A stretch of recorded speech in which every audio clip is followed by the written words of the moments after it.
જય હિન્દ ખેડૂત મિત્રો, વિડીયોમાં તમે મેસી 7250 ટ્રેક્ટર જોઈ રહ્યા છો. તે કાનાભાઈને વેચવાનું છે. વિડીયોમાં તમે ટ્રેક્ટરની કન્ડિશન જોઈ શકો છો. Original company colour, company fitting engine, gear hydraulic complete, tyre નવા 4.5, બેટરી નવી. ટ્રેક્ટરમાં કોઈ પ્રકારનો ફોલ્ટ નથી. શોરૂમ કન્ડિશન ટ્રેક્ટર કાનાભાઈને વેચવાનું છે. Massey 7250, model 2019, one owner, tyre 4 નવા, બેટરી નવી.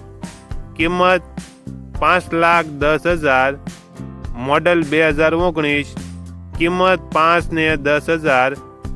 આ ટ્રેક્ટર જિલ્લો જામનગર, તાલુકો જામજોધપુર અને મોટી ગોપ ગામે જોવા મળશે. જામનગર જિલ્લાના જામજોધપુર તાલુકાના મોટી ગોપ ગામે જોવા મળશે. ટ્રેક્ટરના માલિકનો નંબર નીચે આપેલો છે. ત્યાંથી તમે વધુ માહિતી માટે માલિકનો કોન્ટેક્ટ કરી શકો છો.